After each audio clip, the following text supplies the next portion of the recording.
رسالہ قدسیہ میں مصنف حضرت خواجہ خواجگان خواجہ بزرگوار نقش بند قدس سرہ العزیز کے بعض حاشیوں میں اس عبارت کو اپنے ظاہری مفہوم سے پھیر کر اپنے موہوم مطلب پر حمل کیا ہے، حالانکہ یہ عبارت اپنے ظاہری معنی پر محمول ہے اور ظاہری معنی سے ہٹانے اور تعویل کے قابل نہیں ہے، اور اس تربیت کی علامت محبت ذاتی کے ساتھ محقق ہونا ہے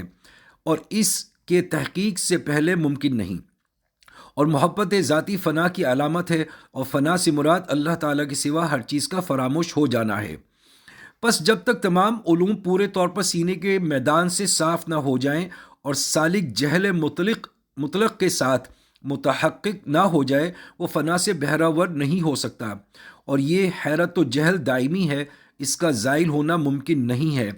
اور ایسا نہیں ہے کہ کبھی زائل ہو جائے اور کبھی حاصل ہو جائے۔ حاصل کلام یہ ہے کہ مقام بقا باللہ سے پہلے جہالت محض ہے، اور مقام بقا باللہ حاصل ہونے کے بعد جہالت اور علم دونوں جمع ہو جاتے ہیں۔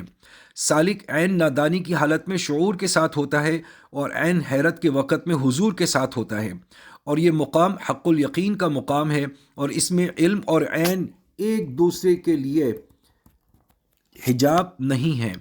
اور وہ علم جو اس قسم کی جہالت سے پہلے حاصل ہوتا ہے وہ احاطہ اعتبار سے خارج ہے، یعنی اعتبار کے لائق نہیں ہے۔ اس حالت کے باوجود اگر علم ہے تو وہ اپنے آپ میں ہے، اور اگر شہود ہے تو وہ بھی اپنے آپ میں ہے، اور اگر معرفت یا حیرت ہے تو بھی اپنے آپ میں ہے، جب تک کہ نظر باہر کی اشیاء میں ہے بے حاصل یعنی بیکار ہے، اگرچہ اپنے آپ میں بھی نظر رکھتا ہو، بیرونی اشیاء سے نظر بالکل منقطع ہو جانی چاہیے۔ حضرت خواجہ بزرگ خواجہ نقش بند رحمۃ اللہ علیہ قدس سرہ فرماتے ہیں کہ اہل اللہ فنا و بقا کے بعد جو کچھ دیکھتے ہیں وہ اپنے آپ میں دیکھتے ہیں، اور جو کچھ پہچانتے ہیں وہ اپنے آپ میں ہی پہچانتے ہیں، اور ان کی حیرت اپنے وجود ہی میں ہے۔ اس عبارت سے بھی صاف طور پر مفہوم ہوتا ہے کہ شہود اور معرفت اور حیرت اپنے نفس میں ہی ہے، اور بس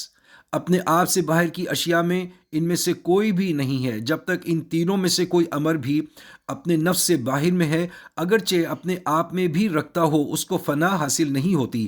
تو بقا اس کو کس طرح حاصل ہوگی؟ کیونکہ فنا و بقا میں مرتبہ کی انتہا یہی ہے، اور فنا مطلق ہے، اور مطلق فنا عام ہے، اور بقا فنا کے اندازے کے مطابق ہوتی ہے، یعنی جس قدر فنا کامل ہوگی بقا بھی اس قدر کامل ہوگی۔ اس سے بعض اولیاء اللہ فنا و بقا کے ساتھ متحقق ہونے کے بعد اپنے باہر میں شہود رکھتے ہیں، لیکن ان بزرگواروں یعنی مشائخ نقش بندیہ رحمہ اللہ علیہ مجمعین کی نسبت تمام نسبتوں سے بلند تر ہے۔ جب بہت سے قرن یعنی کئی صدیاں گزرنے کے بعد اس سلسلہ عالیہ کے بڑے بڑے مشائخ میں سے ایک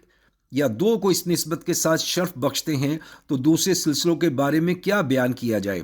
یہ نسبت حضرت خواجہ عبد الخالق غجدوانی قدس سرہ کی نسبت ہے، اور اس نسبت کو پورا اور کامل کرنے والے حضرت خواجہ خواجگان یعنی حضرت خواجہ بہاؤالدین نقشبند قدس سرہم ہیں، اور آپ کے خلفاء میں سے حضرت خواجہ علاؤ الدین رحمۃ اللہ علیہ اس دولت سے مشرف ہوئے تھے۔